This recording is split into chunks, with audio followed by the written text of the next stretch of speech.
ধৈর্য ছাড়া কোনো কিছুই করা সম্ভব না, ঠিক আছে? তো আমাদের এই ফেসবুকে কাজ করতে হলে অবশ্যই আমাদের ধৈর্য নিয়ে কাজ করতে হবে। আর বিষয় হলো যে মনে করেন যে আপনি ফেসবুকে যে একদিন দুই দিন কাজ করতেই যে সফলতা পাবেন এরকমের কোনো কথা নেই। আপনার ফেসবুকে কাজ করতে হবে, ধৈর্য ধরে কাজ করতে হবে, ধৈর্য ধরে ছবি পোস্ট করতে হবে।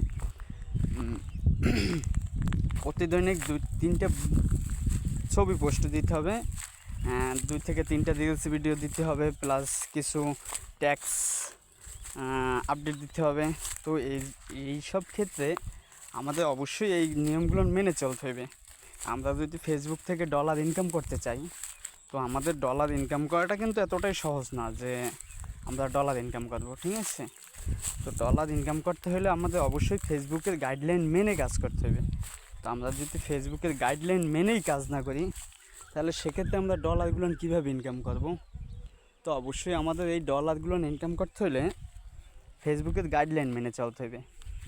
তো ফেসবুকের গাইডলাইন হলো এইটা যে আপনি 2 থেকে 3টা রিলস ভিডিও তৈরি করবেন, 3টা পোস্ট দিবেন, কিছু ট্যাক্স আপডেট করবেন।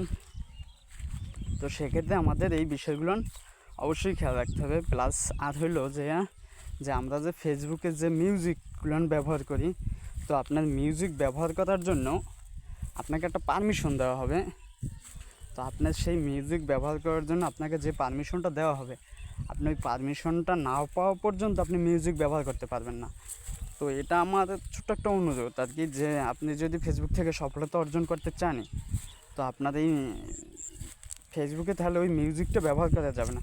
তার কারণ আপনাকে মিউজিক ব্যবহার করার জন্য আপনাকে পারমিশন দেবে। আর হলে আপনি যখন বড় কন্টেন্ট ক্রিয়েটার হইবেন, তখন আপনি ফেসবুকে মিউজিক ব্যবহার করতে পারবেন। তাছাড়া কিন্তু আপনি ফেসবুকে মিউজিক ব্যবহার করতে পারবেন না।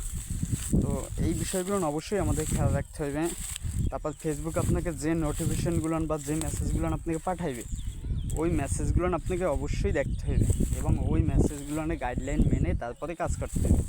তো এই কাজ করা ছাড়া কিন্তু আমরা ফেসবুক থেকে টাকা ইনকাম করতে পারবো না বা ডলার ইনকাম করতে পারবো না। এই বিষয়গুলো অবশ্যই আমাদের দেখতে হবে যে আমরা ফেসবুকে আসলে কী করলাম, যে কী একটা ছবি ছাড়লাম। অনেকে দেখি যে মিউজিক ব্যবহার করে ছবি ছাড়ে, তো তারা ভাইরাল হয়ে যায়। কিন্তু আমি জানি না যে এই মিউজিক ব্যবহার করে ছবি দিলে তারা কত দূর সামনে এগিয়ে যেতে পারবে। তো এই জন্যই আমি বলবো যে মিউজিক ছাড়া আপনারা কাজ করেন, প্লাস নিজের ছবি, অন্যের কোনো ছবি বা অন্যের কোনো ভিডিও আপনি দিবেন না, তাহলে কিন্তু কপিরাইট আসবে। তো নিজের ছবি বা নিজের ভিডিও আপনারা ব্যবহার করেন। তো এই নিজের ছবি বা নিজের ভিডিওগুলো যদি আপনি ব্যবহার করেন, সেক্ষেত্রে আপনার কন্টেন্ট মনিটাইজেশনটা একটু তাড়াতাড়ি আসবে। তো অন্যের কোনো ভিডিও বা অন্যের কোনো মিউজিক, অন্যের কোনো ছবি আপনি ডাউনলোড করে যদি আপনি আপনার পেজ বা আপনার প্রোফাইলে ছাড়েন, সেক্ষেত্রে কিন্তু অনেক প্রবলেম হইবে। আপনি মনে করেন যে কন্টেন্ট মনিটাইজেশন পেলেন, কিন্তু তখন কিন্তু আপনি আর্নিং করতে পারবেন না, সেটা কিন্তু ফেসবুকে আপনাকে বন্ধ করে দেবে।